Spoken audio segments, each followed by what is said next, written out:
नमस्कार, हरियाणा न्यूज देख रहे हैं आप और मैं हूं आपके साथ ज्योति सांगवान। आदमपुर के महासंग्राम को लेकर हम बात करने वाले हैं, क्योंकि पूरे ही हरियाणा की सियासत, पूरे ही हरियाणा की राजनीति इन दिनों आदमपुर पर आकर ठहर गई है।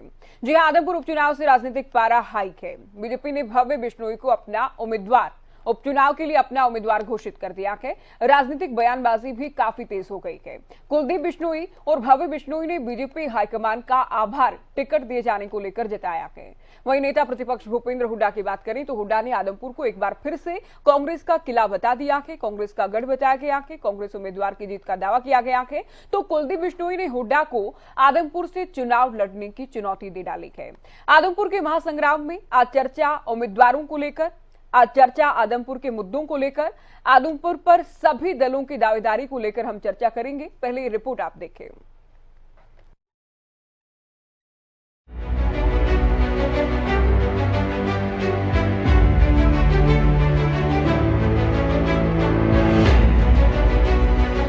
आदमपुर के अखाड़े में राजनीतिक योद्धा उतर रहे हैं तो राजनीतिक दावेदारियां भी तेज हो गई हैं। अटकलों और अनुमानों के मुताबिक बीजेपी ने भव्य बिश्नोई को ही मैदान में उतारा। ऐसे में बीजेपी नेता कुलदीप बिश्नोई और भव्य बिश्नोई ने बीजेपी नेतृत्व का आभार व्यक्त किया, तो वहीं सीएम ने भी भव्य बिश्नोई को बधाई दी। उधर नेता प्रतिपक्ष भूपेंद्र हुड्डा ने फिर कांग्रेस की जीत का दावा किया, तो कुलदीप बिश्नोई ने भूपेंद्र हुड्डा को आदमपुर उपचुनाव लड़ने की चुनौती दे डाली। हमें हमेशा ये बात कही कि आदमपुर हल्का आदमपुर का गढ़ है। वो लोग भूपेंद्र हुड्डा कहते हैं कांग्रेस जीतेगी, आम आदमी पार्टी कहती है आम आदमी पार्टी जीतेगी, और हम कहते हैं आदमपुर जीतेगा। तो इसलिए हमने हमेशा कहा कि आदमपुर हल्के अपनेपन की बात है। चुनाव ना भजनलाल जी का होता है, ना कुलदीप का, ना भव्य का। ये चुनाव आदमपुर हल्के का मुकाबला बाहरी लोगों से होता है। बहुत सारे कांग्रेस हैं और सत्येंद्र जो आम आदमी पार्टी कैंडिडेट है उसको भी पहले कांग्रेस की टिकट थी। अब ये भव्य भी जो है पार्लियामेंट का चुनाव लड़े थे कांग्रेस पार्टी की टिकट से, अब वो बीजेपी से लड़ रहे हैं। कांग्रेस पार्टी का मजबूत कैंडिडेट होगा, कांग्रेस का गढ़ रहा है आदमपुर। आदमपुर भजनलाल परिवार का गढ़ रहा है। कुल 16 में से 15 चुनाव भजनलाल परिवार ने ही जीते हैं। 12 चुनाव और 3 उपचुनाव में हासिल की है जीत। भजनलाल आदमपुर से 9 बार विधायक रहे।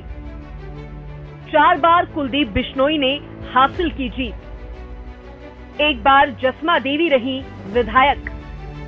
रेणुका बिश्नोई भी 1 बार की जीत हासिल कर चुकी हैं। आदमपुर में हो रहा है चौथा उपचुनाव। जाहिर है आदमपुर उपचुनाव बेहद रोचक रहने वाला है। कुलदीप बिश्नोई के बेटे और भजनलाल की पोती भव्य बिश्नोई परिवार की परंपरागत सीट से विधानसभा चुनाव की जुगत में है। लेकिन सवाल ये है कि क्या वाकई भव्य बिश्नोई की राहें आसान होंगी? क्या मुकाबला एक तरफा होगा या कड़ी टक्कर होगी? कांग्रेस किस शहरी को भव्य के सामने मैदान में उतारती है? साथ ही इनेलो और आम आदमी पार्टी क्या चुनाव को कोई नई दिशा दे पाएंगी? और क्या आदमपुर के मुद्दों की बात हो पाएगी? देखना तो ये भी होगा कि भव्य बिश्नोई के लिए गठबंधन का तालमेल कैसा रहता है। Bureau report, Haryana news.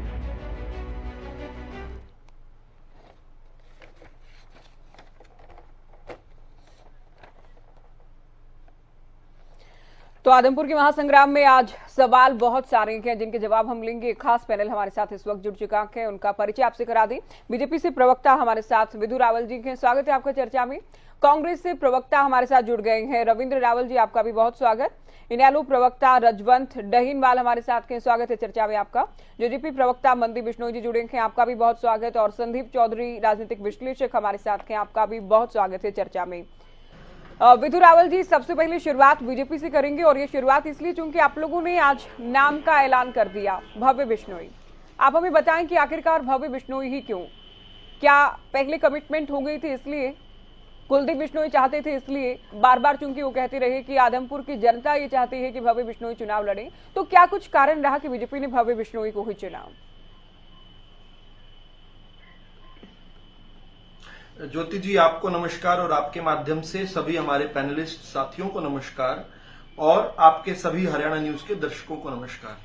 देखिए, भव्य बिश्नोई जी का नाम निरंतर चर्चा में था। आपने खुद अपनी रिपोर्ट में बताया, निरंतर जो है जनता की तरफ से आवाजें आ रही थी। आपने अटकलों की बात कही कि किस प्रकार से भव्य बिश्नोई जी का नाम चल रहा था, और खुद कुलदीप बिश्नोई जी भी बार बार ये कह रहे थे, बता रहे थे, क्योंकि अभी तक इनकम्बेंट जो रहे हैं एमएलए वो कुलदीप बिश्नोई रहे हैं। वो भी ये बता रहे थे कि जो आदमपुर की जनता है वो भव्य बिश्नोई जी को चाह रही है, भव्य बिश्नोई जी का वहां पर प्रतिनिधित्व होगा।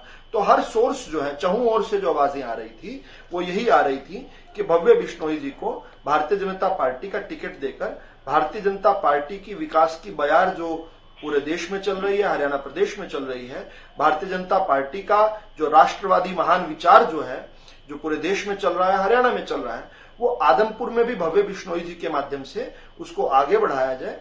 और खुद कुलदीप बिश्नोई जी ने, भव्य बिश्नोई जी ने खुद भारतीय जनता पार्टी को जब ज्वाइन किया था, जब लगभग 2 महीने पहले पार्टी में शामिल हुए थे, तो उन्होंने इस विचार में आस्था, विश्वास जताया था और ये संकल्प लिया था कि भारतीय जनता पार्टी के विचार के लिए वो काम करेंगे।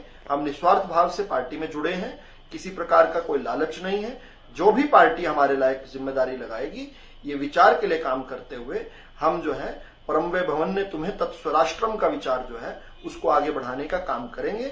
हमने अन्य पार्टियों में रह चुके हैं, हमें लगता है भारतीय जनता पार्टी श्रेष्ठ है, और उस श्रेष्ठ पार्टी का श्रेष्ठ विचार जो है जन जन तक पहुंचे। और वो विचार क्या है? वो सबका साथ और सबका विकास का विचार है। वो विचार है गरीब उत्थान का, किसान कल्याण का, किस प्रकार से व्यापारी, छात्र, महिलाएं, श्रमिक, सभी लोगों का जिसमें कल्याण होगा।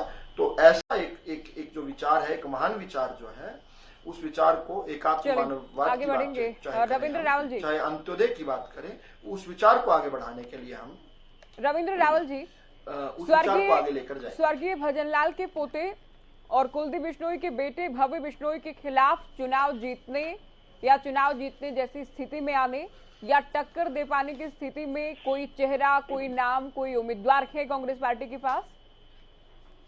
ज्योति जी, ये बीजेपी का इंटरनल मामला है कि वो किसको चुनाव में उतारे। तो उन्होंने भव्य जी को चुनाव में उतारा है।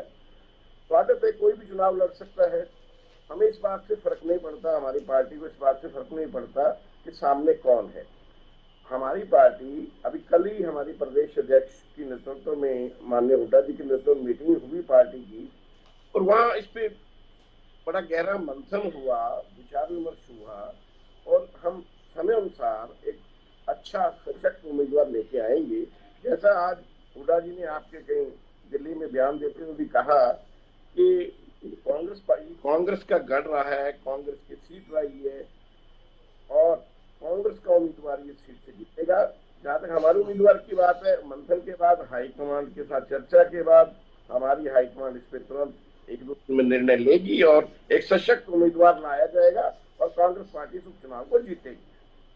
लेकिन कांग्रेस से जब भी जीत हासिल की गई, अगर पहले चुनाव की, जो सबसे पहला चुनाव हुआ हरियाणा निर्माण के बाद, अगर उसको छोड़ दिया जाए तो भजनलाल परिवार के ही उम्मीदवार रहे, भजनलाल परिवार ही जीतता रहा। जो ज्योति जी, मैं क्या कह रहा हूँ, भजनलाल परिवार कांग्रेस पार्टी की टिकट पे जीतते रहे और नहीं, पांच बार तो ये हुआ ना कि कांग्रेस की टिकट पर नहीं थे, और 5 बार जीतना कोई कम तो नहीं होता। आप सुनिए, बीच में उन्होंने अपनी अलग पार्टी बनाई, हरियाणा जनक कांग्रेस, कांग्रेस से निकल के बनाई, उसमें भी कांग्रेस शब्द नहीं, पहले भी तो 1977 में भी जनता पार्टी की टिकट से चुनाव जीते। रुक जाएंगे ज्योति जी को, रोकी, मैं नहीं बीच में इंटरव्यू कर रहा था, अपनी बात कहने का सबको मौका मिलेगा। मैं ये कह रहा हूँ कि ये पहली बार है कि एक ऐसी पार्टी में 180 गलत तथ्य जाकर रखिए ना। गलत क्या? आप चुप होंगे राहुल साहब? आप क्यों बात को बीच में बात कर रहे हैं? आप अगर बीच में बात हो सके तो डिबेट करने का फायदा क्या है? गलत बात। आप डॉक्टर हैं, डॉक्टर लिखते हैं, डॉक्टर को इतना ही होना चाहिए, विद्वान व्यक्ति है आप, आपको रुकना चाहिए। मुझे अपनी बात करने दो, आप अपनी बात बोल लेना। तभी तो आपको करेक्ट कर रहा हूँ ना, तभी तो आप गलत तथ्य लिख रहे हैं, बता रहे हैं। मैं करेक्टेड हूँ, मुझे सब पता है। आप मेरे परिवार नहीं, 1977 में जनता पार्टी से चुनाव नहीं जीते क्या? मैं ऐसे बहस में शामिल नहीं होगा। ज्योति जी को रोकिए आप अपनी बात। कमाल है, फिर झूठ तो ना बोलिए ना। आप क्या झूठ बोलने दिया जाएगा ना यहाँ पर? आपकी झूठी पार्टी द्वारा की है, आपने आपकी बात की पार्टी क्या स्वागत? आप अपनी बात, आप क्या कहना चाह रहे हैं रविंद्र रावल जी? बाकी मैं ये कहना चाह रहा हूँ, जल्दी कंप्लीट कीजिए। मैं ये कहना चाहूँ ज्योति जी, पहली बार है कि पहले आजाद उम्मीदवार के रूप में लड़े, हरियाणा जन कांग्रेस से लड़े, कांग्रेस से लड़े। पहली बार है भारतीय जनता पार्टी जो किसी विचारों से मेल नहीं खाती थी इनके, आज 180 डिग्री का टर्न लेकर उसका चुनाव लड़ने जा रहे हैं। हमको कांग्रेस एक सशक्त उम्मीदवार देगी और कांग्रेस का गढ़ है, कांग्रेस ये चुनाव जीतेगी। चलिए आगे बढ़ेंगे। सभी के जीत के दावे हैं अभी तक। तो मनदीप जी, आपकी पार्टी का क्या स्टैंड रहेगा सर, कुछ डिसाइड किया आप लोगों ने? ज्योति देखिए, गठबंधन की सरकार चल रही है और माननीय मुख्यमंत्री मनोहर लाल जी के अनुभव और उप मुख्यमंत्री माननीय दुष्यंत चौटाला जी के जो युवा जोश और युवा आधुनिक सोच है, उसको लेकर के गठबंधन सरकार निरंतर विकास की गति हरियाणा प्रदेश को लेकर के आगे बढ़ रही है। गठबंधन ने उम्मीदवार तय कर दिया है। निश्चित तौर पर गठबंधन की जीत हरियाणा प्रदेश में जो विकास की गति जा रही है उस पर मोहर का काम करेगी। दूसरी बात, अभी मैं रावल साहब को सुन रहा था, रावल साहब कह रहे थे, हुड्डा साहब कह रहे कांग्रेस का गढ़ था। गढ़ तो सोनीपत भी नहीं, लोकतंत्र में गढ़ जनता के होते हैं, नेताओं के नहीं होते, क्योंकि मतदाता सर्वोपरि होता है। मतदाता अपने उस मत का प्रयोग अपने विवेक और अपने सोच समझ करता है, जो अच्छा लगता है, जो विकास के कार्यों को आगे बढ़ा सकते हैं, उस उम्मीदवार का चयन करती है। ये तो पहली बात। दूसरी, आजमपुर की जनता जो भी तय करेगी वो मुझे लगता है कि गठबंधन की जो सरकार है उसके विकास कार्यों पर बहुत अच्छी तरह से सोच समझकर मोहर लगाने का काम आपने तो कहा ये गठबंधन के उम्मीदवार के, लेकिन लिस्ट बीजेपी ने जारी की है तो कायदे से बीजेपी के उम्मीदवार के आगे सुनिए। अभी अंबाला में आज ही आपकी पार्टी के प्रधान महासचिव दिग्विजय चौटाला ने कहा कि सभी पार्टियां टिकट बांट रही हैं और हम भी इस दिशा में कल बैठक करेंगे, कोर्स ऑफ एक्शन तैयार किया जाएगा। तो कम से कम ये तो आज नहीं कहा गया आगे कि उम्मीदवार हमारे भी उम्मीदवार के हैं। ज्योति सुनिए, देखिए, गठबंधन में जब उम्मीदवार तय होता है तो जिस पार्टी की तरफ से वो अधिकृत प्रत्याशी होता है, निशान उसी का होता है और वही अपनी लिस्ट जारी करती है। हमेशा ऐसा होता रहा है और आगे भी ऐसा ही होता रहेगा। चुनाव तो एक ही उम्मीदवार लड़ेगा और उस उम्मीदवार का जो सिंबल है वो जो भी सिंबल होगा उस पार्टी वही तय करती है। भारतीय जनता पार्टी का उम्मीदवार है, लेकिन उम्मीदवार गठबंधन का है। मैंने कि आज अंबाला में दिग्विजय चौटाला ने कहा कि हम कल बैठक बुलाएंगे। बैठक चुनाव के सिलसिले में बुलाई जाती है, लेकिन कैंडिडेट को अलग अलग थोड़ी होगा। गठबंधन की सरकार चल रही है तो दोनों पार्टियां चुनाव थोड़ी लड़ेगी। चलिए इनेलो की बात होगी। रजवंत जी, और एक बात और कहूंगा ज्योति, एक मात्र 20 सेकेंड और लूंगा जी, मात्र 20 सेकेंड जी। ज्योति, 125 साल पुरानी पार्टी कांग्रेस दम भरती है, लेकिन आज उन्हें उम्मीदवार नहीं मिल रहा। जिसे अपना गढ़ की बात कहते हैं वह कांग्रेस उम्मीदवार तय नहीं कर पा रही है। अरे 2 दिन इंतजार कीजिए आप जी। ये बात तो है कि अगर बिल्कुल देखिए, ये तो अपने आप में सवाल जरूर बनता है कि आप लोग कहते हैं कि आप ही मजबूत रहे हैं, कांग्रेस ही जीतती आई है, तो उम्मीदवार भी नहीं। अभी नॉमिनेशन शुरू नहीं हुआ, इससे पहले आम आदमी पार्टी भी देखिए, आम आदमी पार्टी भी वर्चस्व तो कम से कम हरियाणा में नहीं है, लेकिन आम आदमी पार्टी जीतने वाला उम्मीदवार अंत में आया करता है। जीतने वाला उम्मीदवार अंत में आया करता है। इंतजार कीजिए, मेरे भाई को इंतजार करना चाहिए। ये कौन सी थ्योरी है सर कि जीतने वाला लास्ट में आता है? इंतजार कीजिए। ये क्या रिसर्च किया आपने ज्योति जो बात कही गठबंधन की बात है आज। अच्छा चलिए ये कंफर्म करेंगे, भूपेंद्र सिंह हुड्डा का चुनौती स्वीकार करेंगे भारतीय जनता पार्टी की? कोई बात नहीं, भूपेंद्र सिंह हुड्डा का चुनाव लड़ेंगे वहां से? अरे भूपेंद्र सिंह हुड्डा क्या चुनाव लड़ने की हिम्मत दिखाएंगे? मनदीप जी, भूपेंद्र सिंह हुड्डा क्या नहीं चुनौती स्वीकार करेंगे? क्या करिए, 2 दिन इंतजार करिए, आप उत्सुक तभी इंतजार करिए। नहीं, भूपेंद्र सिंह हुड्डा क्या इस चैलेंज को स्वीकार करेंगे? आज खुले तौर पर कुलदीप बिश्नोई जी ने एक बार नहीं सभी चैनल्स पर चैलेंज दिया है, क्या भूपेंद्र सिंह हुड्डा इस चैलेंज को स्वीकार करेंगे? नहीं, पूछ रहे हैं हम तो आपसे। आप इतनी बड़ी डिग्रियां हाँक रहे हैं, आप अंत में अंतिम दिन उनको नॉमिनेशन करवा दीजिएगा, लेकिन हम तो आपसे एक सवाल पूछ रहे हैं कि क्या भूपेंद्र सिंह हुड्डा इतना दम रखते हैं कि आकर भव्य बिश्नोई जो कि उनके बेटे की उम्र से भी छोटी उम्र के हैं, उनके खिलाफ क्या वो चुनाव लड़ने की हिम्मत कर सकते हैं? कुलदीप बिश्नोई जी ने आज चैलेंज दिया है, आप बताइए हाँ या ना, एक्सेप्ट करेंगे या नहीं करेंगे? इंतजार तो कर लेंगे। आज बताइए ना, क्या अभी मन बनाएंगे, अभी कैलकुलेशंस करेंगे? चैलेंज में किस बात का इंतजार करना? इसका मतलब आप कैलकुलेशन करेंगे ना, इसका मतलब जो कुछ यहाँ पर बोल रहे हैं वो सत्य नहीं है ना, बड़े बड़े दावे जो कर रहे हैं वो सत्य नहीं है ना। आपके मुंह बंद हो जाएंगे 2 दिन बाद। नहीं, हम आपसे सीधा सवाल पूछ रहे हैं, yes or no, do you accept our challenge और not? Do you accept our challenge और नॉट? क्या आप हमारे चैलेंज को एक्सेप्ट करते हैं या नहीं? फिर नहीं तो फिर इंतजार किस बात का करना है? There are many a slip between cup and lip. बहुत सारे स्लिप्स हैं। आपके केवल दावे खोखले हैं। आपको पता है कि कांग्रेस की जमानत भी नहीं बचेगी। आपको 6 नवंबर को पता लग जाए किसके मैं आपसे पूछ रहा हूँ, क्या भूपेंद्र सिंह हुड्डा चैलेंज को स्वीकार करते हैं? आप भूपेंद्र सिंह हुड्डा के प्रवक्ता हैं इस नाते से। आप एक छोटा चुनाव लड़ने हो जाएंगे। नहीं, हम आपसे सीधा सवाल पूछ रहे हैं। और कुलदीप बिश्नोई जी ने आज हर चैनल पर आकर ये सवाल पूछा है। हरियाणा न्यूज के डिबेट में था मैं दोपहर को, हरियाणा न्यूज पर आकर उन्होंने ये चैलेंज दिया है। क्या अब do you have it in you to take up the challenge? चलिए आगे simple question is, do you have it in you? Are you accepting our challenge और नॉट? क्यों बेवजह बहस कर रहे हैं? क्या आपके अंदर इतना मादा है इस चुनौती को स्वीकार करने का? चलिए आगे बढ़ेंगे। बहस को आगे बढ़ाइए, मुद्दों पे लाइए। बिल्कुल, देखिए नहीं, मुद्दा तो है, ये मुद्दा तो है। हालांकि सवाल आपसे पूछेंगे, इसका जवाब आप तैयार रखिएगा। दूसरे प्रवक्ता अभी इंतजार कर रहे हैं पहली प्रतिक्रिया के लिए, उनको चर्चा में हम जोड़ें। इनेलो प्रवक्ता से मेरा सवाल रहेगा, रजवंत जी, आपकी पार्टी किसे उम्मीदवार के तौर पर मैदान में उतार सकती है? कितना इंतजार अभी करना होगा उम्मीदवार के नाम के लिए?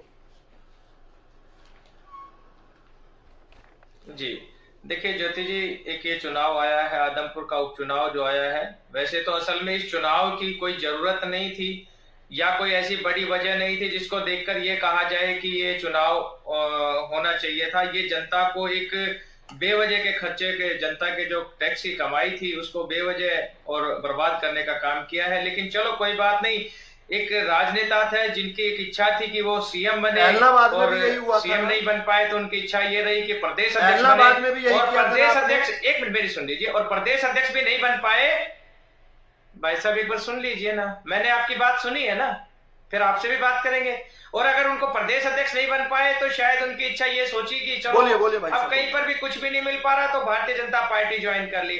उससे पहले 2014 के बाद जब इनका जो गठबंधन था 14 से पहले, तो इन्हीं कुलदीप बिश्नोई जी ने यह कहा था कि सबसे बड़ी धोखेबाज पार्टी है भारतीय जनता पार्टी। ऐसी पार्टी के साथ कभी उसके साथ नहीं जाना, उसको कभी वोट नहीं देना।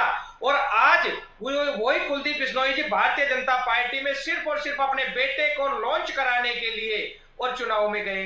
दूसरी बात मैं बताना चाहूंगा कि 2000 इससे पहले जो चुनाव थे 2019 के या 2000 लोकसभा चुनाव थे, तो भारतीय जनता पार्टी की मजबूरी देखिए कैसा एक समय आ गया है कि जिस भारतीय जनता पार्टी ने भव्य बिश्नोई में कमी बताते हुए लोकसभा का चुनाव जीता था, और आज वही भारतीय जनता पार्टी जिन्होंने भारतीय जनता पार्टी को ज्वाइन किया और उसी भव्य बिश्नोई में खूबियों का भंडार बन गया और उसी की खूबी बताकर ये चुनाव प्रचार में जाएंगे। क्या हरियाणा की जनता, आदमपुर की जनता उनको क्या समझते हैं ये? क्या वो समझ नहीं पाएंगे कि ये लोग किस बहाने से आज जनता के बीच में आने का काम कर रहे हैं? दूसरी बात मैं आपको बताना चाहूंगा, आपने इंडियन नेशनल लोकदल के बारे में पूछा है, तो इंडियन नेशनल लोकदल का जो उम्मीदवार होगा वो जल्दी आपके सामने आ जाएगा। उसके लिए हमारे चौधरी अभय सिंह चौटाला जी ने एक टीम को गठित कर दिया गया है और वो 10 तारीख को अपनी रिपोर्ट दे देंगे। उसके बाद हम अपना जो नाम आएगा वो फाइनल कर देंगे। 14 तारीख का हमने नॉमिनेशन की डेट रखी है और उसका नॉमिनेशन कर देंगे। इस चीज के बारे में मैं आपको एक बार जरूर बताना चाहूंगा कि जो सबसे पुरानी पार्टी थी, जो अपने आप में दम भरती थी कि वहां पर कांग्रेस का वर्चस्व है, आज वो पार्टी अपने उम्मीदवार को घोषित नहीं कर पा रही है। एक तरफ नाम आ रहा था चौधरी संपत सिंह जी का, तो उन्होंने चुनाव से पीछे हटने का काम किया। एक तरफ उनके बेटे का नाम आया था, उन्होंने चुनाव पीछे हटने का काम किया। और एक नाम आया था पूर्व मंत्री जेपी जी का, और जेपी जी भी ये कहते हैं कि मेरी चुनाव लड़ने की इच्छा नहीं है, पार्टी अगर चाहे तो मेरे को चुनाव लड़ा ले। इसका मतलब ये हुआ कि कांग्रेस का वहां पर कोई जनाधार नहीं है, कांग्रेस वहां पर पहले ही चुनाव हार चुकी है। रही बात जो कांग्रेस की, तो कांग्रेस कहीं मैदान में नहीं है, और बाकी जो आज मुकाबला जो रहेगा वो कहीं ना कहीं सरकार और इंडियन नेशनल कांग्रेस के बीच में रहेगा। लेकिन हाँ, ये है आदमपुर की जनता इस चीज पर बैठी है कि कैसे ये जो लोग अपने आप को इस इलाके का हमदर्द बता। रजवंत जी, आज जो स्थिति है वो तो है, इनेलो का तो कुछ आज जो लोग जो अपने आप का इनेलो का तो कुछ भी नहीं रहा। इनेलो के पुराने स्वरूप जी का वहां पर निश्चित तौर पर ताऊ देवीलाल भी चुनाव लड़कर देख चुके यहाँ से, तो इनेलो को क्या रहा? आज जो परिस्थितियां हैं वो अलग है, ये बात भी जी। अभी उम्मीदवार के नाम का ऐलान नहीं किया, लेकिन इनेलो का मुकाबला कैसे होगा? आपको पता होगा कि चौधरी देवीलाल, शायद आपको पता होगा कि इस चौधरी कुलदीप बिश्नोई को किसी ने हराया था, तो वो इनेलो का ही सांसद बना था। वो जिन्होंने हराने का कुलदीप बिश्नोई जी को काम किया था, तो आप इनेलो को हल्के में ना ले। आप ये मत देखिए कि कैसे हुआ क्या नहीं हुआ। तो आदमपुर में कभी नहीं हराया, आदमपुर की बात हो रही है यहाँ। ये कलकत्ता की बात नहीं हो रही, ये मध्य प्रदेश की बात नहीं हो रही, ये आदमपुर की बात हो रही है। हम आदमपुर लोकसभा का चुनाव की डिस्कशन है क्या? ये लोकसभा का चुनाव की डिस्कशन है, ये आदमपुर का चुनाव की बात हुई है। आदमपुर की बात है, आदमपुर को लेकर आपने कहा कि कांग्रेस नहीं, आपने कहा कांग्रेस का कुछ है नहीं, आदमपुर को लेकर कहा ना आपने। तो इनेलो के किसी पुराने स्वरूप का, लोक दल का क्या रहा? कुछ नहीं रहा ना। अब आप लोकसभा पर निकल गए हैं, जो फैक्ट है वो तो है ना सर। देखिए, जो कांग्रेस को लेकर जो सवाल है वो कांग्रेस से पूछेंगे हम। मैं आपको एक ही चीज बताऊं, मैं अपना नहीं, कांग्रेस का अगर कुछ होता तो कांग्रेस की वहां पर सीट थी, मैं मानता हूं बिल्कुल। कांग्रेस की वहां पर अगर कहते कि कांग्रेस की सीट थी, तो जैसे ही कुलदीप बिश्नोई जी गए थे, इन्होंने अपना उम्मीदवार फाइनल कर देना चाहिए था। सबसे पहले तो पहले इनकी कर देनी चाहिए थी। संदीप जी, या तो कुलदीप बिश्नोई जी के भरोसे बैठे थे। बड़ी चिंता है हमारी संदीप जी। क्या भजनलाल परिवार का जादू चलेगा या अलग अलग पार्टियों के उम्मीदवारों पर भी डिपेंड करेगा ये उपचुनाव? देखिए, बहुत अच्छा सवाल है ज्योति जी। भजनलाल परिवार का जादू चलेगा या नहीं चलेगा, इसके लिए तो हमें थोड़ा इंतजार करना पड़ेगा, लेकिन कुछ एनालिसिस हैं वो हमें समझने पड़ेंगे। जिस तरीके से भजनलाल परिवार का सिस्टम रहा, कांग्रेस की राजनीति ये लोग करते रहे, सीट वहां से जीतते रहे, हस्का से इन्होंने राजनीति की, अपनी पार्टी बनाई, इन्होंने वहां से सीटें जीती। और अब आज की तारीख में, पहले बीजेपी इतनी स्ट्रॉन्ग हरियाणा में नहीं होती थी, लेकिन बीजेपी यहाँ पे स्ट्रॉन्ग हुई। हर जिले में, मंडल में, हर जगह इन्होंने अपना संगठन मजबूत किया। तो बीजेपी में एक ये चीज आ जाती है ज्योति जी कि जो बीजेपी के लोग हैं, जैसे विदु रावल जी है मेरे दोस्त, युवा मोर्चा में काम किया, फिर मेन स्ट्रीम में आ गए, प्रवक्ता बन गए। तो जो इनका रूट है बीजेपी का, जो बेसिक कार्यकर्ता है, क्या उनका बलिदान होता रहेगा? उनकी बलि देकर दूसरे पार्टी से आए हुए लोगों को ही इनके ऊपर बैठाया जाएगा? आप मुझे ये बताइए, भव्य बिश्नोई को पार्टी ने टिकट दे दिया, बहुत अच्छा है, लेकिन भव्य बिश्नोई का बीजेपी के लिए क्या योगदान है? क्या उसने कभी मंडल में काम किया? क्या उसने जिले में काम किया? प्रदेश में काम किया? संगठन को उसने क्या दिया? ये चीजें भी बीजेपी का कार्यकर्ता आज सोचता है। आपको याद होगा जब दिल्ली में चुनाव हुआ, किरण बेदी बहुत बड़ा नाम था, उसको सीएम के लिए डिक्लेयर कर दिया, लेकिन दिल्ली में बीजेपी चुनाव हार गई। वो किरण बेदी खुद चुनाव हार गई क्योंकि बीजेपी का जो रूट लेवल का कार्यकर्ता था वो नाराज हो गया। इस चीज का फेस है, ये चीज भव्य बिश्नोई को भी फेस करनी पड़ सकती है। इसके अलावा एक चीज और हमें समझनी पड़ेगी ज्योति जी, कि जो जेजेपी पार्टी है, जेजेपी पार्टी भी ये कभी नहीं चाहेगी कि बीजेपी के लोग जीत जाए और बीजेपी को मेजोरिटी मिल जाए या बीजेपी मजबूत होती जाए, क्योंकि जितनी बीजेपी कमजोर रहेगी उतना जेजेपी का अहम रोल सरकार में रहेगा और ये गठबंधन चलता रहेगा।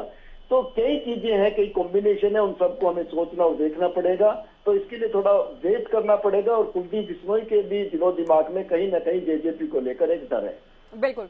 मनदीप बिश्नोई जी, बीजेपी के उम्मीदवार को लेकर तो शायद जेजेपी, हालांकि संदीप जी ने खुद से ये बातें जो बताई हैं कि जेजेपी नहीं चाहेगी कि बीजेपी का उम्मीदवार जीते, और खास तौर पर भजनलाल परिवार से, जो कि राजनीतिक प्रतिद्वंदी रहे हैं, जिनका सीधा मुकाबला रहा कि आमने सामने चुनाव लड़ा, कभी किसी ने जीत हासिल की, कभी किसी ने जीत हासिल की। तो क्या वाकई जेजेपी के नेता, कार्यकर्ता, जेजेपी समर्थक दिल से कैंपेनिंग कर पाएंगे, दिल से जुड़ पाएंगे भव्य बिश्नोई के साथ? देखिए, गठबंधन में जब दोनों दल मिलकर के सरकार चला रहे हैं तो निश्चित तौर पर उम्मीदवार गठबंधन का है, और गठबंधन के उम्मीदवार के लिए जो भी प्रयास होंगे, जो भी कोशिश होगी, वो सब की सब की जाएगी। ये केवल मनगढ़ंत बातें, कोई स्टोरी चलाए, कोई कुछ कहे, बहुत बड़े राजनीतिक विश्लेषक हैं, इनको राजनीतिक जानकारी भी, हम इनका सम्मान करते हैं, लेकिन जब गठबंधन के अंदर दोनों दल मिलकर के सरकार चला रहे हैं तो उम्मीदवार वो गठबंधन का ही माना जाएगा और गठबंधन की तरफ से चुनाव लड़ा जाता है। जी। डॉक्टर अजय सिंह चौटाला जी की भी एक स्टेटमेंट आई थी कि कुलदीप जी पहले विरोधी थे, आज वो सहयोगी दल में शामिल हुए हैं तो उन्हें सहयोगी की संज्ञा दी जानी चाहिए। तो साथ मिलकर चुनाव लड़ेंगे और प्रॉपर कैंपेनिंग की जाएगी पूरी तरह से। आपके बड़े नेता मैदान में उतरेंगे भव्य बिश्नोई के प्रचार के लिए, जिसमें अजय चौटाला की बात तौर पर गठबंधन का उम्मीदवार है। जी। विधु रावल जी, अभी देखिए दूसरे जो प्रवक्ता हैं उनका कहना है कि आपकी पार्टी को अपना तो उम्मीदवार भी नहीं मिला। हालांकि ये भी साफ है कि कुलदीप बिश्नोई के इस्तीफे के बाद ही सीट खाली हुई, उनके इस्तीफे के चलते ही ये बाई इलेक्शन हुआ है। लेकिन भव्य बिश्नोई की आज कुछ वीडियो आपके विरोधियों ने शेयर की है अलग अलग सोशल मीडिया प्लेटफॉर्म पर, जिसमें वो सरकार में कमी निकालते नजर आए, सरकार के 600 दिन के कामकाज को उनकी ओर से निंदा पूरी तरह से उनकी ओर से की गई। तो अब इस बात को लेकर भी लगातार घेरा जा रहा है कि ये जो निंदा करते आए गठबंधन की, गठबंधन सरकार की, बीजेपी को घेरते आए, अब यही उम्मीदवार होंगे।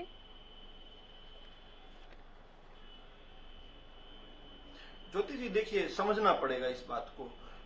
राजनीति में हम जब चीजों को परिप्रेक्ष्य में लेकर आते हैं, एक समय था जब भारतीय जनता पार्टी, जब 1980 में भारतीय जनता पार्टी का जन्म हुआ था, उससे पहले जो 1951 में पूर्व हमारा जो अवतार था जनसंघ, उसका जन्म हुआ था, हमें बहुत सारी वोट नहीं आया करती थी, बहुत सारे उम्मीदवार भी हमारे नहीं जीता करते थे। तो उस समय उससे धीरे धीरे बढ़ते बढ़ते जो लोग कांग्रेस को वोट किया करते थे, पंचायत से लेकर पार्लियामेंट तक कांग्रेस की सरकारें बना करती थी, उसके बाद उन लोगों ने कांग्रेस को छोड़कर भारतीय जनता पार्टी और उससे पहले जनसंघ को पकड़ना शुरू किया।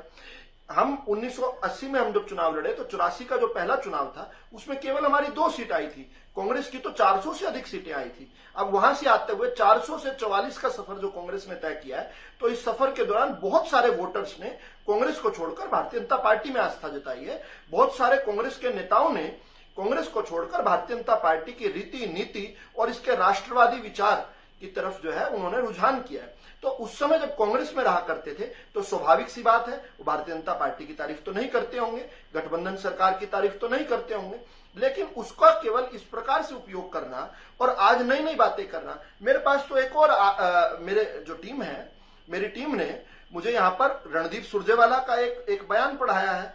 रणदीप सुरजेवाला तो कहते हैं, और एज लेट एज, बहुत जल्दी की बात कर रहा हूं मैं, 1 मई 2022 का ये जो है द ट्रिब्यून का एक आर्टिकल है जिसमें मेरी टीम ने मुझे दिया है। ये कहते हैं कि Kuldeep Bishnoi would have been the best Congress president, says Randeep Surjewala, जो कांग्रेस के अभी वर्तमान के प्रधान महासचिव हैं।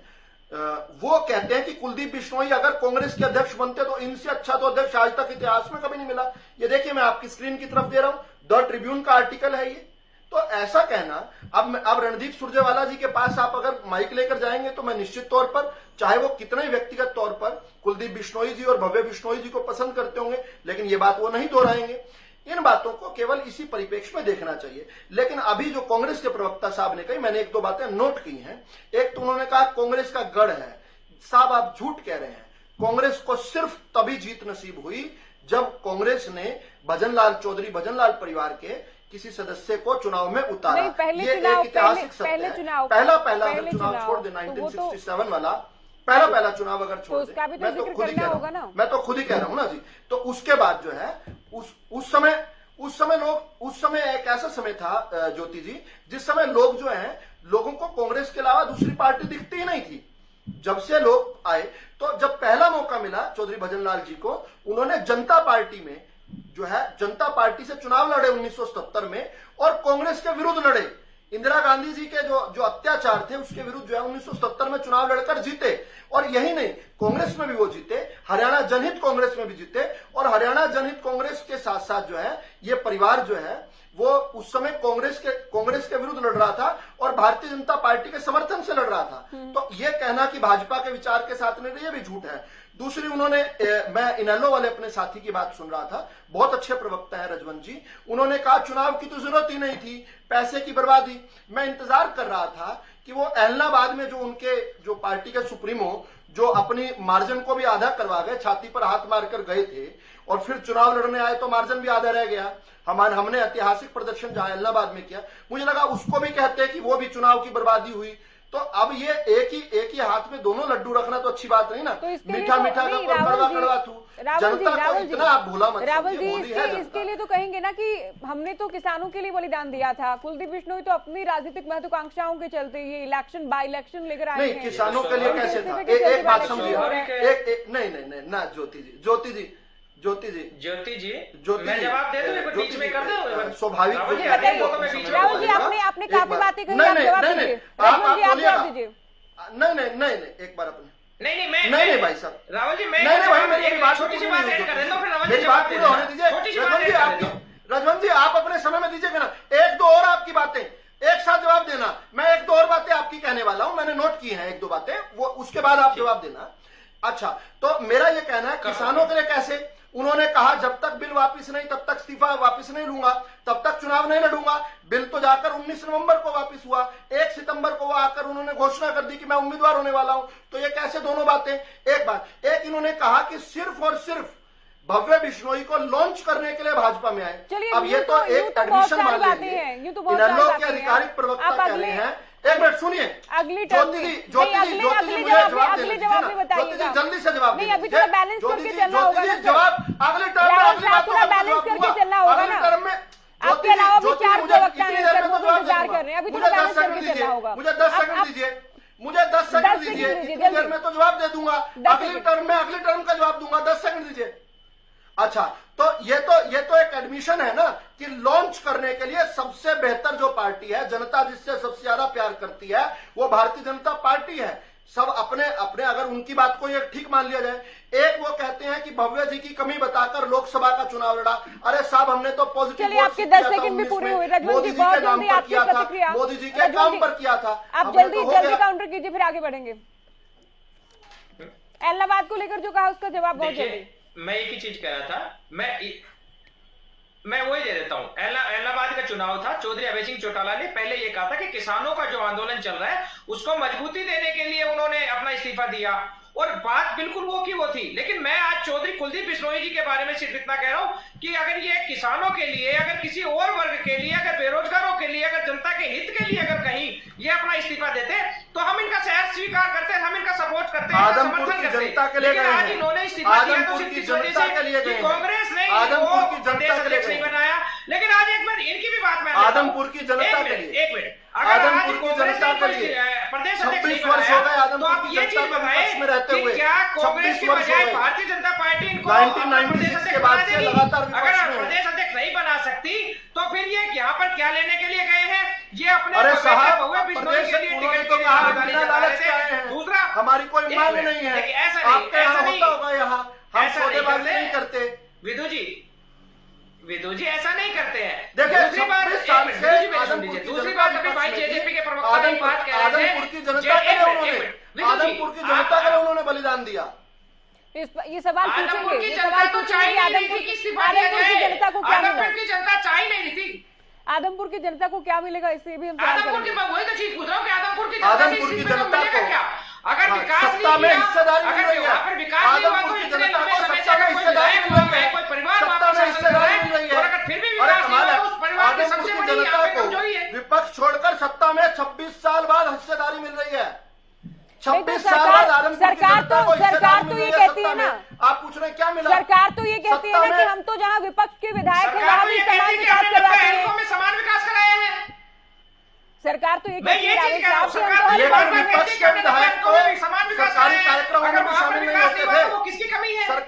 सरकार के विधायक तो आदमपुर के अभी चर्चा में आगे बढ़ते हुए रविंद्र रावल जी, भागीदारी मिल रही है। रविंद्र रावल जी, बात बिल्कुल ठीक कांग्रेस पार्टी बहुत मजबूत रही, ये तथ्यों के हिसाब से भी ठीक है, और ये आपने भी दावा किया। हालांकि ये जीत, अलग बात ये है कि भजनलाल परिवार को मिलती रही, लेकिन अभी आपके साथी जो प्रवक्ता हैं दूसरे, उनका ये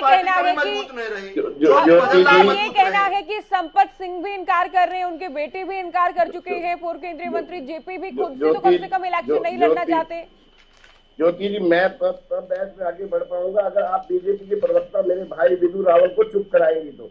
ये इनको इस बात की वो नहीं है, हर बार बीच में अभी उनसे उलझे मुझसे उलझे, आप अकेले इनको बुलवा लीजिए। रविंद्र रावल जी, आप अपने सवाल का जवाब शुरू नहीं किया, बोलोगे तो बीच में बोलूंगा। आप शिकायत करना शुरू कर देते हैं। कब से कम इस जवाब में तो आपके बीच में कोई नहीं बोला। अब शुरुआती जवाब के यहाँ से करते हैं सर। मैं आप ये कह रहा हूँ कि जहाँ तक आपने बात कही, कांग्रेस पार्टी का सशक्त उम्मीदवार आपको 1-2 दिन में हमारी पार्टी घोषित करेगी। मैंने पहले भी कहा, आप जहाँ तक बात विकास की कर रही है भारतीय जनता पार्टी, आप ये देखिए 1996 से लेके 2004 तक भारतीय जनता पार्टी पहले विकास पार्टी के साथ, फिर लोकदल के साथ रही, सत्ता में रही। अब 2014 से लेकर 22 तक 8 साल अब फिर सत्ता में। क्या इनको आदमपुर पहले याद नहीं आया? आज इनको आदमपुर याद आ रहा है। आज विकास की बात कर रहे हैं, सत्ता में भागीदारी की बात कर रहे हैं, तब बीजेपी ने विकास क्यों नहीं किया? जो भी विकास वहां हुआ वो कांग्रेस पार्टी के दौरान हुआ। फिर सशक्त उम्मीदवार करते हैं कि माननीय मुख्यमंत्री हुड्डा साहब की सरकार के दौरान हुआ, और अब भी आने वाली सरकार हमारी है, इनकी जाने वाली सरकार है। लोग सब समझते हैं हमारा अच्छा। माननीय मुख्यमंत्री भूपेंद्र सिंह हुड्डा में इतनी हिम्मत है कि आदमपुर के बाद क्या इतनी हिम्मत है माननीय मुख्यमंत्री भूपेंद्र सिंह हुड्डा में? इनको चुप कराइए। फिर वही बात, अभी बातें बड़ी बड़ी करना, बातें बड़ी बड़ी करने से क्या होगा? ये चुनौती तो दी गई है कि 10 साल मुख्यमंत्री रहे भूपेंद्र हुड्डा, कांग्रेस संगठन में भी अलग अलग पदों पर रहे, कई बार के विधायक, कई बार के सांसद गए। क्या बाई इलेक्शन में भूपेंद्र हुड्डा खुद फाइट कर सकते हैं कांग्रेस के टिकट पर? ये कुलदीप बिश्नोई का सवाल है, ये कुलदीप बिश्नोई ने चैलेंज किया है। चुनाव लड़ेंगे क्या? माननीय मुख्यमंत्री चुनाव इस्तीफा देकर लड़ेंगे वहां पे? पूछिए हमसे, बीजेपी प्रवक्ता से, क्या लड़ेंगे मुख्यमंत्री में चुनाव? क्या कह रहे हैं? क्या कह रहे हैं? क्या मुख्यमंत्री इस्तीफा देकर चुनाव लड़ेंगे खट्टर साहब वहाँ? नहीं, क्या कह रहे हैं? दोबारा सवाल पूछिए। आप हुड्डा साहब को चुनौती दे रहे हैं? नहीं, हमने तो उम्मीदवार डिक्लेयर कर दिया ना, हमने तो उम्मीदवार डिक्लेयर कर दिया, एक युवा उम्मीदवार हमने डिक्लेयर कर दिया, हमने एक युवा उम्मीदवार डिक्लेयर कर दिया। आप बताओ, आप इंतजार कर रहे थे ना? आपकी इतनी हिम्मत है क्या उस युवा के सामने भूपेंद्र सिंह हुड्डा, माननीय सम्माननीय आदरणीय मुख्यमंत्री रविंद्र राव जी, एक तो आप कैमरे से थोड़ा दूर रहकर ही बैठे हैं। आप देखिए फ्रेम से बाहर आ रहे हैं, कैमरे से थोड़ा दूर रहे, आप थोड़ा दूर रहे कैमरे से, फोन से। अब ठीक है? अब ठीक है, बिल्कुल। हमारा ये चैलेंज नहीं है, हमारा चैलेंज नहीं है, ये कुलदीप बिश्नोई चैलेंज कर रहे हैं कि अगर आप मजबूत हैं, कांग्रेस पार्टी मजबूत है, तो भूपेंद्र हुड्डा आ जाएं। मैं कह रहा हूँ ना, माननीय ये हमारा चैलेंज नहीं है। और जहाँ तक बीजेपी की बात है, बीजेपी तो अपने उम्मीदवार के नाम का ऐलान कर चुकी है ना। सुनिए, आप लाइए ना खट्टर साहब को, ले आए वहाँ पे, लाए आप हुड्डा साहब को ला रहे, लाइए खट्टर साहब। हम तो दे चुके हैं उम्मीदवार भाई, हम भी दे देंगे भाई। कल की अखबार पढ़ेंगे, आज के न्यूज डिबेट पढ़े देखेंगे तो पता चल जाएगा। आपको जानकारी नहीं है क्या? हम उम्मीदवार दे चुके हैं, आपने उम्मीदवार देना है। हम आपसे पूछ रहे हैं, क्या आपके अंदर ये है मादा?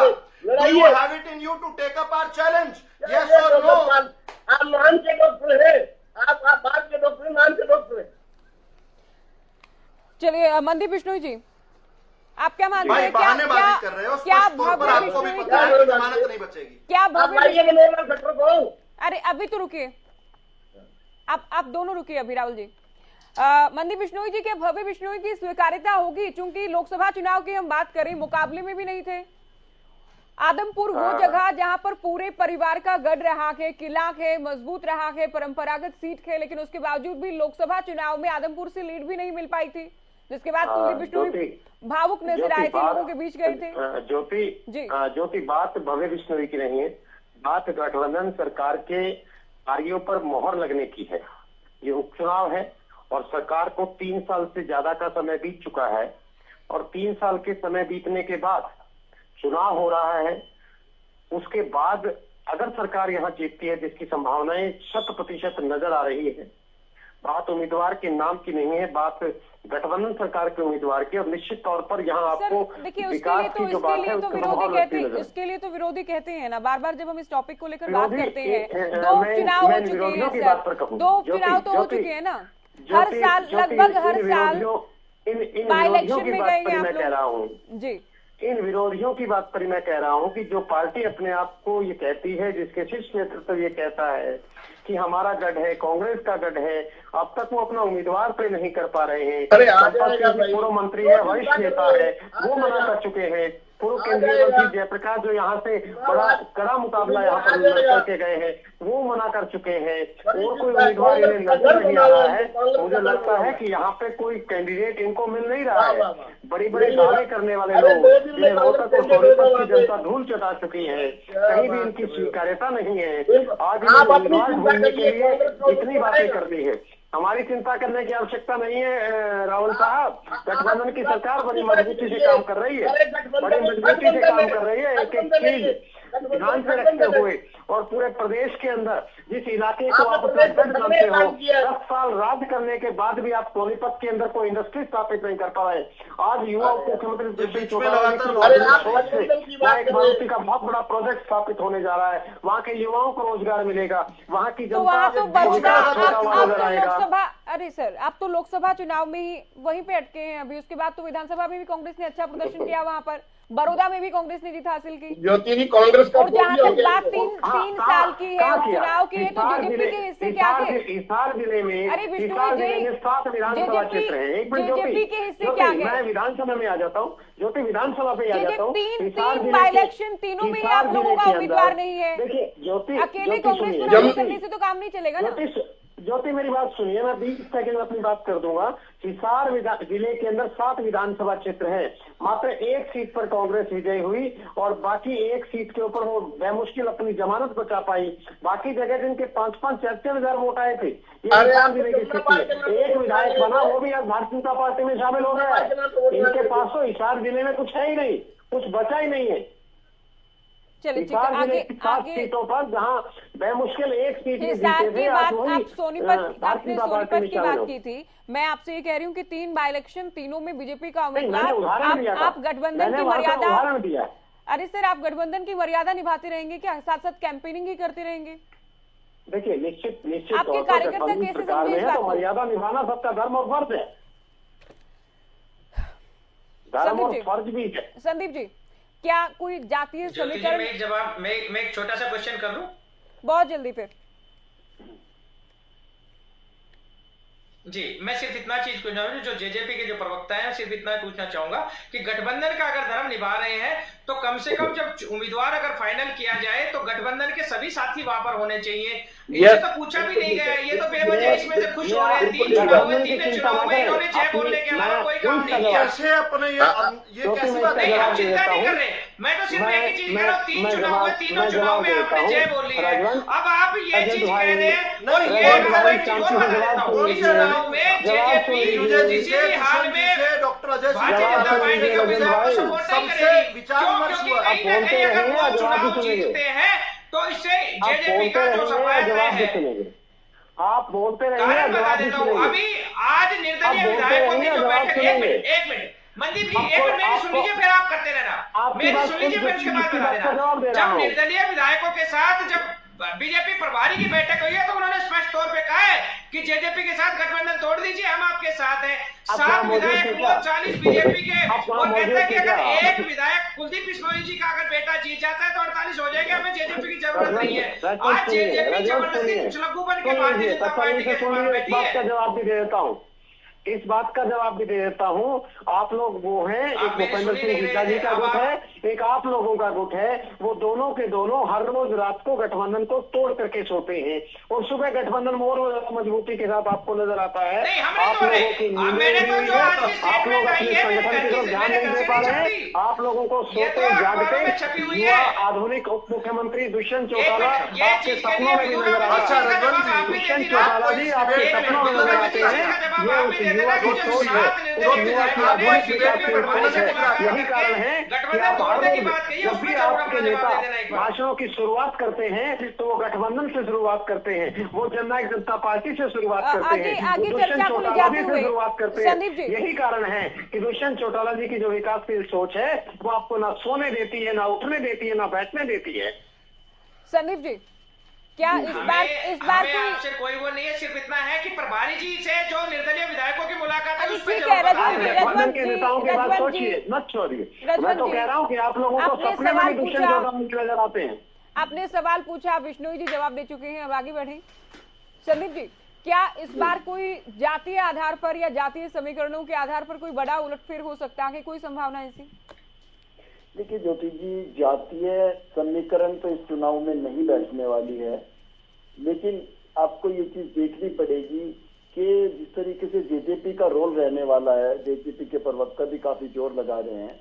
आपने बड़ौदा का जिक्र किया था, बड़ौदा में भी ये लोग लगातार गठबंधन धर्म भी निभा रहे थे, इनके नेता भी वहां पे जा रहे थे, लेकिन हुआ क्या, इंदु नरवाल वहां से चुनाव जीत गए और बीजेपी के जो फायर ब्रांड नेता, इंटरनेशनल नाम है योगेश्वर दत्त, वो चुनाव हार गए। तो अभी यहाँ पे भी ये देखना पड़ेगा, और राजनीति भी ये कहती है कि जिसके हाथ में आपकी बागडोर है वो बंदे के साथ कैसा तालमेल होना चाहिए, क्या वो इतना मजबूत होना चाहिए। आप चारों तरफ भी देखेंगे, आपका ध्यान बिहार की तरफ भी जाएगा, नीतीश का पत्ता साफ हो सकता था, आपका ध्यान दूसरे के स्टेट्स की तरफ भी जाएगा। हज का पहले से भुक्तभोगी है जब बीजेपी के साथ गठबंधन था। तो राजनीति में मुझे लगता है दुष्यंत चौटाला भी अपनी चाल सोच समझ कर चलेंगे, किस तरीके से ये गठबंधन चल सकता है, उनकी इंपोर्टेंस किस तरीके से सरकार में बनी रह सकती है। तो बहुत सारी चीजें हैं जो मैटर करेगी। बाकी ज्योति जी आने वाला समय बताएगा चुनाव किस हो जाता है। हमने बड़े बड़े नेताओं को, प्रेम कुमार धूमल कितने बड़े नेता थे, उनको चुनाव हारते देखा। अरुण जेटली कितने बड़े नेता थे, उनको चुनाव हारते देखा। राहुल गांधी अपनी पार्टी के सर्वे सर्वा होते थे, उनको हमने चुनाव हारते देखा। तो चुनाव हार जीत एक डिफरेंट मैटर है, लेकिन किस तरीके की स्ट्रेटेजी रहेगी और किस तरीके का पोलिंग होगा, क्या भव्य बिश्नोई को एक्सेप्ट करेगी जनता, या बीजेपी की साथ जिस तरीके से लोग जुड़े हैं वो इसलिए जुड़े हैं कि परिवारवाद के खिलाफ बीजेपी लगातार बोलती रही है। तो अभी देखना होगा वोटर किस चीज के लिए वोट करेगा। जी विदु रावल जी, आपके उम्मीदवार को लेकर ही बात करें सर। आपके विरोधी ये जरूर जानना चाहेंगे, आदमपुर की जनता भी ये जानना चाहेगी कि स्वर्गीय भजनलाल के पोते होने और कुलदीप बिश्नोई के बेटे होने के अलावा भव्य बिश्नोई की क्या उपलब्धि है एक उम्मीदवार होने की?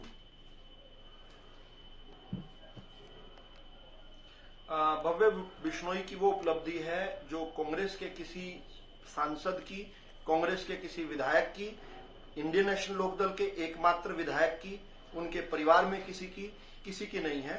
और वो ये है कि वो एक ब्लू ब्लेजर होल्डर है ऑक्सफोर्ड यूनिवर्सिटी के। अगर ये भी आपको उपलब्धि कम लगती है, ऑक्सफोर्ड यूनिवर्सिटी जो दुनिया की सबसे प्रतिष्ठित यूनिवर्सिटी है, उसमें ब्लू ब्लेजर होल्डर का मतलब क्या होता है, एक बार ये गूगल सर्च कर लेंगे, उसके बाद जल्दी से ध्यान आ जाएगा।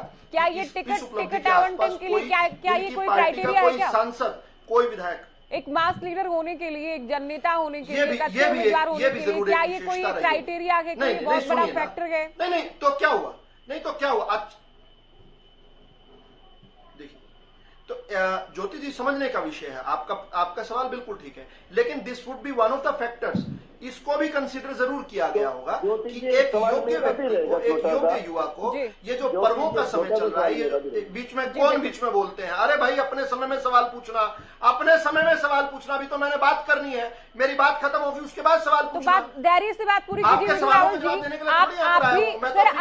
आप भी बोलते हैं दूसरे प्रवक्ताओं के बीच में। संदीप जी ने बड़े धैर्य के साथ कहा कि एक सवाल उनको पूछना है, इसके अलावा कुछ नहीं कहा गया। मेरा तो अच्छा संदीप जी सुनेंगे बीच में। अच्छा संदीप, मुझे यहाँ दिख नहीं रहा संदीप जी की बात।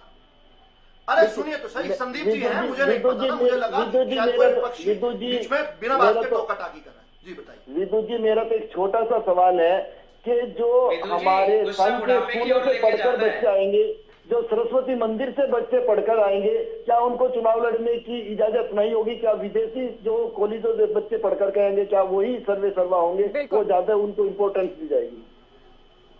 बताइए। संदीप जी बिल्कुल ठीक आपने बात कही। सरस्वती विद्या मंदिर से पढ़े हुए को भी चुनाव लड़ने की होगी, और जो सरस्वती विद्या मंदिर में नहीं पढ़े होंगे उन पर भी कोई प्रतिबंध नहीं लगा होगा। ये सभी स्थानों से, ये देश के पूरे की भारतीय जनता पार्टी सबका साथ सबका विकास की बात करती है और सबको साथ लेके चलने की बात करती है। ये परिवार बड़ा हुआ है। हमने देखा किस प्रकार से जो है राज्यपाल सत्यपाल मलिक जी को जब बनाया तो वो भी, उनकी भी बैकग्राउंड कहीं और थी। उसके अलावा हमने इस प्रकार के बहुत सारे और भी राज्यपाल दिए जिनका बैकग्राउंड इधर उधर का था, लेकिन अंततोगत्वा जो है जिन्होंने भी राष्ट्रवादी महान विचार के अंदर आस्था जताई उनको इनकॉर्पोरेट कर रहे हैं, और इसी प्रकार से तो भाजपा का कुनबा बढ़ रहा है। आज विश्व की सबसे बड़ी पार्टी कैसे बन पाई है? 18.5 करोड़ समर्थक हैं जिस पार्टी के सबसे अधिक विधायक, सबसे अधिक सांसद हैं, वो इसीलिए बन पाई है क्योंकि देश की जनता ने बेशक ही कुछ देरी से सही भारतीय जनता पार्टी को और इस विचार को, इस महान विचार को स्वीकार किया और उस विचार के साथ चले हैं। अब ज्योति जी, मैं जो एक बात कहना चाह रहा था वो मुझे पूरी करने दीजिए, और वो ये है कि देखिए, इसमें कतई कोई दो राय नहीं है कि वहां पर उस क्षेत्र में चौधरी भजनलाल परिवार का एक दबदबा रहा है, लेकिन इसमें भी कोई दो राय नहीं है कि किस प्रकार से अलग अलग षड्यंत्र रचकर कांग्रेस पार्टी ने उनको वंचित रखा और 26 वर्षों से वहां पर सत्ता का विधायक नहीं है। ठीक है, पिछले 8 साल में मनोहर लाल जी ने एक हरियाणा श्रेष्ठ हरियाणा के नारे के साथ पूरे हरियाणा का विकास किया, लेकिन इसके बावजूद भी कसक ये रह जाती थी कि काश हमारा सत्ता वाला विधायक होगा, और जब सत्ता वाला विधायक होगा तो उसको कांग्रेस के प्रोटोकॉल नहीं। जब कुलदीप बिश्नोई मनोहर लाल जी से मिलने जाते थे तो उनके नेता सवाल खड़े करते थे, आप भी टीवी डिबेट चलाया करते थे। तो आज वो वाला जो एक बंधन है उसको भी तोड़कर आगे आज सत्ता के अंदर राज में भागीदारी की बात हो रही है, और इसको अगर समझ नहीं पाएंगे तो हम किस प्रकार से आगे बढ़ सकते हैं। सीधी लोकतंत्र में विपक्ष भी अच्छा है सर। आप लोग तो बहुत लंबे टाइम तक आपके तो बड़े लंबे टाइम तक नेता विपक्ष में रहे, सभी सरकार के साथ चलते रहते, फिर कहाँ कोई दल रह पाता। अभी मैं आगे बढ़ूंगी चर्चा में। रविंद्र रावल जी, तभी तो अच्छा है ना। देखिए, अब तक 2 उपचुनाव हुए हैं और तीसरा उपचुनाव ये होने वाला है 3 साल के अंदर। गुप्त बैठकें करे वो विपक्ष अच्छा कहाँ है? अब तक दोनों उपचुनाव की बात करें। आप सवाल सुन लीजिए पहले। पहला उपचुनाव हुआ। आप सवाल तो सुनिए सर, मैं क्या पूछना चाह रही हूँ आपको पता है? जी बोलिए। बड़ौदा में चूंकि कांग्रेस की सीट थी, कांग्रेस ने जीत ली। इलाहाबाद में अभय चौटाला की सीट थी, अभय चौटाला जीते, इनेलो की सीट थी। इस बार कांग्रेस की सीट थी, और अगर कांग्रेस नहीं जीत पाती है तो ये कांग्रेस जिन में भाजपा की सीट नहीं थी। वो 3 साल की मैंने बात की, 3 साल की मैंने बात की। वो इनेलो की सीट थी, बीजेपी ने जीती कृष्ण मिड्ढा को बीजेपी में शामिल करवा के, लेकिन वो लोकसभा चुनाव से पहले की बात है। अब मैं बात कर रही हूँ इन 3 साल में 3 चुनाव की। तो मैं बोलूँ जी ज्योति जी, मैं यही जवाब देना चाह रहा था। मेरे सवाल, आपके सवाल का जवाब आपको खुद मिल गया। बड़ौदा में कांग्रेस सीट थी, कांग्रेस जीती। इनेलो की सीट थी, इलाहाबाद इनेलो जीती। मैं यही तो कह रहा हूँ शुरू से लेकर अब तक, ये कांग्रेस की सीट थी, कांग्रेस जीतेगी। बड़ा सिंपल सवाल, सिंपल जवाब है। जींद में भाजपा की सीट नहीं थी, लेकिन भाजपा जीती और दोबारा फिर जीती, 2 बार जीती। कभी इतिहास में नहीं जीती, कभी इतिहास में नहीं जीती, अब लगातार 2 बार जीत गई। डॉक्टर साहब, गलत बात है ये। जींद वाली बात भी ठीक है सर, बट मैं तो बात कर रही हूँ ना 2019 के बाद की सरकार के, गठबंधन सरकार के 3 साल और 3 साल के दौरान 3 उपचुनाव। अब 2 पार्टियां जिनके अब तक कांग्रेस की बात करें, बड़ौदा में आप लोग जीते, लेकिन यहाँ तो गुंजाइश तो क्या करें, कम नजर इसलिए आती है क्योंकि भजनलाल परिवार की जीत का आया है। ज्योति जी, आप चुनाव शुरू होने दीजिए, हमारा उम्मीदवार 1-2 दिन में आ जाएगा। हमारे भाई चिंता मत करे, जैसे चुनाव आगे बढ़ेगा अंत में 6 नवंबर क्या भूपेंद्र सिंह हुड्डा चैलेंज को एक्सेप्ट करेंगे? देखो, फ्रॉम द फ्रंट, सेनापति को आगे आके लड़ना चाहिए। उनको कहिए कि वो हिम्मत दिखाएं। आज जब कोई उम्मीदवार कांग्रेस को नहीं मिल रहा तो भूपेंद्र सिंह हुड्डा को युद्ध में मैदान में कूद जाना चाहिए। अगर वो अच्छे काबिल सेनापति हैं तो उन्हें युद्ध के मैदान में कूद जाना चाहिए। नहीं, हमने तो उम्मीदवार बना दिया, दे दिया। आपके पास उम्मीदवार नहीं है। संपत सिंह जी भाग गए, जयप्रकाश जी भाग गए, आप हुड्डा साहब के ऊपर प्रश्न चिन्ह है। आप let him lead from the front, let him lead from the front. Front लड़ना चाहिए, सेनापति को आगे आकर लड़ना चाहिए। हमेशा पीछे खड़े होकर क्यों लड़ना चाहते हैं? किसी और के कंधे पर क्यों? हम तो लाल के सर, आप सभी का बहुत बहुत शुक्रिया। आप लोगों ने वक्त दिया और चर्चा हमने की है आदमपुर के महासंग्राम को लेकर। बहुत शुक्रिया आप सभी का वक्त देने के लिए। तो चर्चा हमने की महासंग्राम में कि बीजेपी अपने उम्मीदवार के नाम का ऐलान कर चुकी है। कांग्रेस कब उम्मीदवार के नाम का ऐलान करेगी, दूसरे दलों की क्या कुछ स्थिति रहेगी, आदमपुर उपचुनाव क्या मुद्दों को लेकर होगा, क्या आदमपुर की जनता को कुछ हासिल होगा और जीत कौन हासिल करता है, इसे लेकर चर्चा की। फिलहाल दीजिए इजाजत, नमस्कार।